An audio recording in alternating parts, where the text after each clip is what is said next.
Hi everyone. We've got a brand new story to share with you, so let's begin.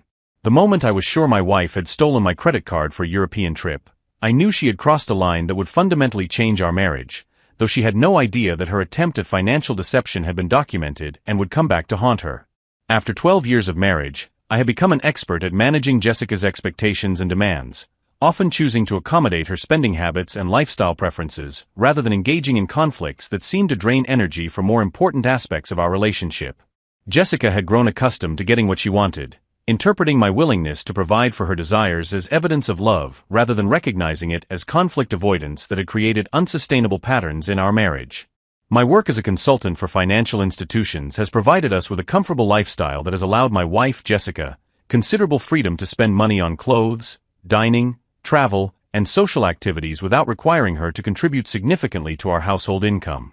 Jessica worked part-time as a yoga instructor, a job she enjoyed but that generated minimal income compared to my consulting fees and the passive income from the software patents I had developed earlier in my career. For years, this financial arrangement had seemed to work well for both of us. Jessica could pursue activities and interests that brought her satisfaction without worrying about generating substantial income, while I could focus on building my consulting business and developing new technologies without having to negotiate household decisions or lifestyle changes with someone who had different priorities or risk tolerance. But as my consulting business matured and I began thinking more seriously about long-term financial planning, retirement savings, and wealth preservation, I started paying closer attention to our spending patterns and realized that Jessica's discretionary expenses had been growing significantly faster than our income. What had once been reasonable spending on personal interests had evolved into a lifestyle that was consuming an unsustainable percentage of our earnings. The wake-up call came when I reviewed our financial statements in preparation for a meeting with our accountant and discovered that we had been spending nearly as much as we earned for the past 2 years, leaving very little margin for savings, emergency funds, or investment in long-term wealth building. Jessica's spending on clothing, dining, travel, and social activities had gradually increased to the point where it was threatening our financial security and limiting our options for future planning. When I approached Jessica about implementing a more structured budget and reducing some of our discretionary spending, her reaction was immediate resistance and apparent offense that I would suggest limiting her access to money that she had come to view as unlimited. Jessica interpreted my concerns about our spending patterns as personal rejection rather than practical financial management, and she seemed unable to understand that budgeting was about ensuring our long-term security rather than punishing her for enjoying life. Jessica's response to my budgeting suggestions was to withdraw emotionally and physically from our relationship, using intimacy and affection as leverage to pressure me into abandoning my concerns about our financial trajectory. She would become cold and distant when I suggested eating at home instead of going to expensive restaurants, or when I questioned whether she needed additional clothes or accessories that we had discussed eliminating from our budget. The pattern that emerged during these conflicts revealed that Jessica had never learned to distinguish between love and financial accommodation, and that she viewed any limitations on her spending as evidence that I didn't care about her happiness or well-being. Jessica seemed incapable of understanding that responsible financial management was actually an expression of love and concern for our future together, rather than an attempt to control or punish her. What troubled me most about Jessica's reaction to budgeting was her apparent belief that our marriage entitled her to unlimited access to money I had earned, regardless of whether that spending aligned with our shared goals or threatened our financial security. Jessica seemed to view my income as our money when she wanted to spend it, but she showed no interest in participating in the planning and discipline required to manage that money responsibly. The breaking point came when Jessica's friends organized a luxury European vacation that would involve 2 weeks of travel through France, Italy, and Spain, staying in high-end hotels and dining at expensive restaurants.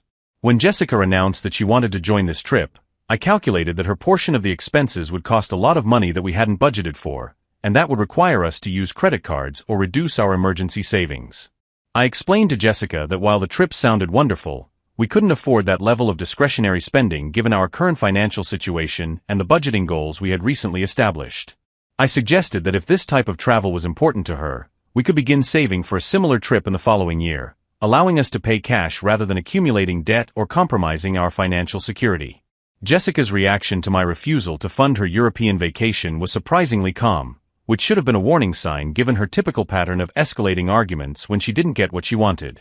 Instead of the emotional manipulation and withdrawal tactics she usually employed, Jessica simply said that she understood our financial constraints and that she would decline the trip with her friends. I was relieved that Jessica seemed to be accepting the reality of our budget limitations, without the conflict that had characterized our recent discussions about spending. I interpreted her reasonable response as evidence that she was beginning to understand the importance of financial discipline and long-term planning, and I was hopeful that we were finally making progress toward more sustainable spending patterns. But what I didn't realize was that Jessica had no intention of actually declining the European vacation. Instead, she had decided to fund the trip herself by using my credit card information without my knowledge or consent, apparently believing that I would discover the charges after she was already traveling and would be forced to accept her decision rather than creating a scene that might affect her vacation experience. Jessica's plan revealed a level of calculation and disrespect that I had never suspected she was capable of. She had listened to my explanation of our financial constraints, agreed with my assessment that we couldn't afford the trip, and then deliberately decided to ignore those constraints and fund her vacation with money she had no right to spend. The first indication that Jessica had implemented her deception came in the form of automated bank notifications that began appearing on my phone about a week after our conversation about the European trip. Initially, I assumed these notifications were related to fraudulent activity on my credit card, as the charges were for airline tickets, hotel bookings, and other travel expenses that I hadn't authorized or expected. But as I reviewed the specific charges and their timing, I realized that the fraudulent activity wasn't coming from identity thieves or hackers, but from my own wife, who had apparently memorized my credit card information and was using it to fund the vacation I had explicitly told her we couldn't afford. I had left her at home that day, and by the time I got back, she was gone. My professional background had taught me to respond to potential fraud with systematic documentation rather than immediate emotional reaction, so instead of confronting Jessica about the unauthorized charges, I began carefully gathering evidence of what she was doing and how she was funding her European vacation with my money. I started by downloading all of my credit card statements and bank records, creating a comprehensive timeline of Jessica's unauthorized spending that would serve as evidence of her financial fraud. The pattern that emerged was sophisticated and deliberate, showing that Jessica had researched the trip extensively, coordinated with her friends about accommodation and activity bookings, and systematically used my credit card information to pay for her portion of expenses. Jessica's social media activity during her European vacation provided additional evidence of her deliberate fraud, as she posted numerous photos and updates about expensive restaurants, luxury hotels, and high-end shopping that she was clearly enjoying with money she had stolen from my accounts. Her posts were tagged with phrases like "living my best life" and "girls' trip goals," showing no apparent awareness or concern about the fact that she was funding her lifestyle through theft. I didn't try to contact her while over there. The irony of Jessica's fraud was that her attempts to conceal her unauthorized spending had actually created a more comprehensive record of her criminal activity than any investigation I might have conducted myself. Every charge was documented with timestamps, merchant information, and transaction details that would be admissible in court proceedings. Jessica's social media posts provided additional evidence linking her to the fraudulent charges and demonstrating her knowledge and intent regarding the unauthorized spending. As Jessica's European vacation continued and the unauthorized charges accumulated on my credit cards, I found myself processing not just the financial implications of her theft, but the deeper questions about trust, respect, and commitment that her actions had raised about our marriage. Jessica's willingness to steal money from me revealed that she viewed our relationship as fundamentally transactional rather than based on mutual respect and shared responsibility. She had decided that her desire for a luxury vacation was more important than honesty, consent, or financial responsibility, and she had been confident that I would ultimately accept her theft rather than hold her accountable for criminal behavior. What disturbed me most about Jessica's fraud wasn't just the money she had stolen, but the calculated nature of her deception and her apparent confidence that I would forgive her criminal behavior just as I had forgiven years of financial irresponsibility and emotional manipulation. Jessica had correctly assessed that I had been enabling her poor decisions by prioritizing peace over accountability, but she had miscalculated how I would respond to outright theft. I realized that Jessica's credit card fraud was the inevitable result of years of my failure to establish and maintain appropriate boundaries around financial responsibility and mutual respect.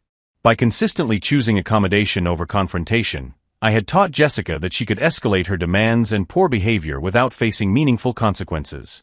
The pattern I recognized was that every time Jessica had pushed boundaries and I had chosen to accommodate her rather than enforce consequences, I had inadvertently taught her that my stated limits were negotiable and that persistence or manipulation would eventually get her what she wanted. Jessica's credit card theft was simply the latest escalation in a pattern of testing limits that I had been failing to enforce for years. During the 2 weeks that Jessica spent in Europe posting photos of her stolen vacation on social media, I I used my time to consult with attorneys and financial advisors about my legal options and the best strategies for protecting my assets and holding Jessica accountable for her criminal behavior. The attorneys I consulted confirmed that Jessica's unauthorized use of my credit card information constituted criminal fraud regardless of our marital status, and that the evidence I had gathered would be more than sufficient to support criminal charges if I chose to pursue them. They also advised me about civil remedies for recovering the stolen money and protecting my assets from future unauthorized access. My financial advisor helped me understand the steps necessary to secure my accounts and prevent Jessica from continuing to access money without my authorization. We implemented new security measures, including changed passwords, new account numbers, and additional verification requirements that would prevent Jessica from continuing to use my financial information fraudulently. When Jessica returned from her European vacation, tanned and apparently refreshed from her stolen holiday, she seemed to expect that I would ask about her trip and give her an opportunity to minimize or justify what she had done. Jessica's demeanor suggested that she believed I would probably be angry about her unauthorized spending, but that she could manage my reaction through a combination of denial, emotional manipulation, and eventual apologies that would restore our relationship to its previous patterns. But I had decided that Jessica's credit card fraud represented a line that I wouldn't allow her to cross without meaningful consequences, and that her theft had fundamentally changed the nature of our relationship in ways that couldn't be repaired through the kind of superficial reconciliation that had characterized our previous conflicts. Instead of giving Jessica the opportunity to control the narrative about her theft, I waited until we were having dinner at home and calmly placed printed copies of all the unauthorized credit card charges in front of her, along with screenshots of her social media posts that documented her enjoyment of the vacation she had funded through fraud. I explained to Jessica that I hadn't refused to fund her European vacation because I wanted to control her or prevent her from enjoying herself, but because we genuinely couldn't afford that level of discretionary spending given our financial goals and constraints. Instead of respecting my assessment or working with me to find alternative solutions, Jessica chose to steal the money she wanted and fund her vacation through criminal fraud. Jessica's initial reaction was to deny that she had done anything wrong, claiming that she couldn't steal from her own husband and that using family credit cards for family expenses was normal behavior in marriage. When I pointed out that unauthorized use of credit card information constitutes fraud regardless of marital status, Jessica became defensive and began trying to shift responsibility for her theft onto me. According to Jessica's revised narrative, I had embarrassed her by refusing to fund her vacation, leaving her with no choice but to find the money herself through whatever means were available. Jessica claimed that she had been put in an impossible position by my financial constraints, and that her theft was actually a reasonable response to my unreasonable refusal to accommodate her travel desires. Jessica's attempts to justify her theft by blaming me for creating the circumstances that led to her criminal behavior revealed the depth of her entitlement and her inability to accept responsibility for the choices she had made deliberately and with full knowledge of their illegality. I explained to Jessica that I had already consulted with attorneys about my legal options regarding her credit card fraud, and that I had the right to press criminal charges that could result in her arrest and prosecution for theft. The evidence I had gathered, including bank records, credit card statements, and her own social media posts, provided clear documentation of her criminal activity that would be admissible in court proceedings. Jessica's reaction to learning about the potential legal consequences of her theft was panic and disbelief rather than remorse or accountability. She seemed genuinely shocked that I would consider treating her criminal act as criminal behavior, apparently having assumed that our marital relationship provided her with immunity from consequences for fraud and theft. But I had moved beyond the point where Jessica's emotional manipulation or expressions of surprise could influence my response to her criminal behavior.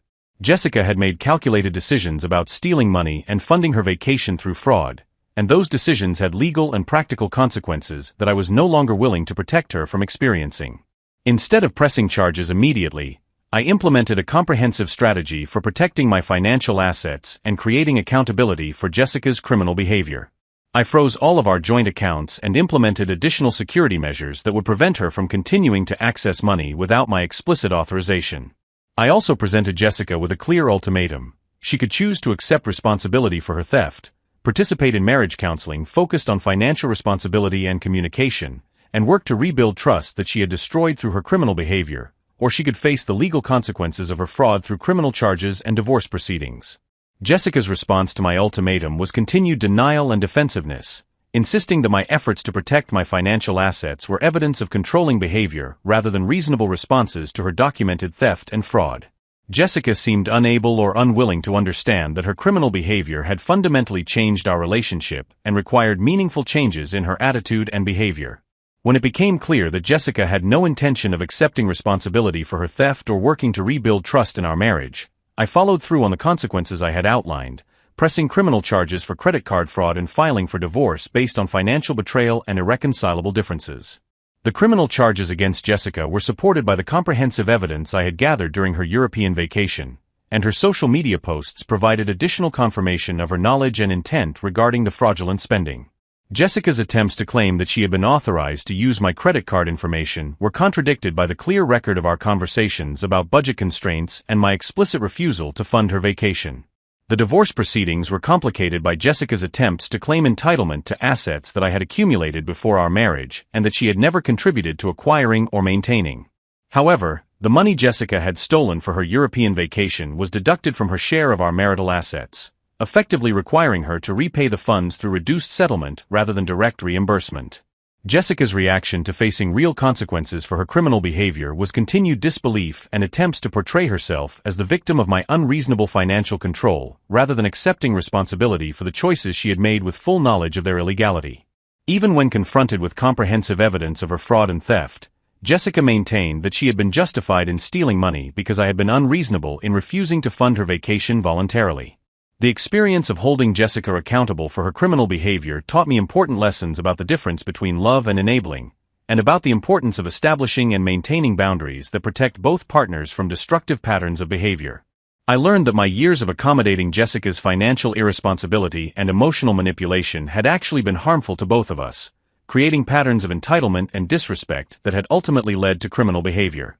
By consistently choosing peace over accountability, I had taught Jessica that she could escalate her poor behavior without facing meaningful consequences. The expertise that I had developed in my professional career had provided me with the knowledge and tools necessary to follow Jessica's fraud comprehensively and respond to her criminal behavior with legal precision rather than emotional reaction. Without that technical background, I might have been less successful in gathering evidence and protecting my assets from further unauthorized access. Most importantly, I discovered that some boundary violations are so fundamental that they cannot be overcome through forgiveness and renewed effort, and that criminal behavior requires legal responses regardless of the relationship between the perpetrator and victim. Jessica's credit card fraud had revealed character traits and attitudes that made a genuine partnership impossible. The months following my divorce from Jessica allowed me to gain perspective on the warning signs I had ignored during our marriage and to understand how my conflict avoidance had contributed to creating unsustainable relationship dynamics. Jessica's sense of entitlement to unlimited access to money she hadn't earned had been developing for years, but I had been too focused on maintaining peace to address the underlying attitudes that led to her theft. Looking back on the bank notifications that first alerted me to Jessica's credit card fraud, I realized that discovering her theft was actually a blessing that revealed the documented true nature of our relationship. She viewed me primarily as a source of funding for her lifestyle, rather than as a partner deserving of respect and honesty. Jessica's confidence that she could steal money and face no consequences had been based on years of my failure to establish appropriate boundaries and hold her accountable for increasingly problematic behavior. Her European vacation, funded through credit card fraud, had finally provided clear evidence of attitudes and behaviors that had been developing throughout our marriage. The woman who had stolen my credit card information to fund a luxury vacation had ultimately stolen her way out of a marriage with someone who had been willing to provide for her appropriately, but who wouldn't tolerate criminal behavior. Jessica's fraud had ended our relationship, but it had also freed me from continuing to enable someone whose entitlement and disrespect had been escalating over time. The European vacation that Jessica thought she had cleverly funded through theft had actually created the comprehensive evidence necessary to hold her accountable for criminal behavior and end a marriage that had been built on unsustainable financial arrangements and mutual disrespect. Sometimes the most destructive choices people make also create the clearest opportunities for necessary change and growth. My expertise has taught me that the best defense against fraud is comprehensive monitoring and rapid response to suspicious activity, principles that apply equally to personal relationships and professional security. Jessica's credit card theft had been detected, documented, and addressed with the same systematic approach I used to protect corporate clients from financial crimes. The marriage that had once seemed stable and comfortable had actually been characterized by patterns of enabling and entitlement that made genuine partnership impossible. Jessica's credit card fraud had simply been the most obvious manifestation of deeper problems that had been developing throughout our relationship, and addressing her criminal behavior had required ending a marriage that couldn't be repaired through conventional means. The evidence-gathering process that had documented Jessica's fraud had also revealed the extent to which I had been failing to protect my own interests and maintain appropriate boundaries throughout our marriage. Jessica's theft had been enabled by my failure to implement reasonable security measures and hold her accountable for increasingly problematic financial behavior. The lesson that emerged from Jessica's credit card fraud was that love and accountability aren't mutually exclusive, and that protecting someone from consequences of their bad behavior actually harms them by preventing the learning and growth that come from experiencing appropriate outcomes for poor choices. Jessica's European vacation had been funded through theft, but the true cost had been the end of our marriage and the legal consequences of her criminal behavior.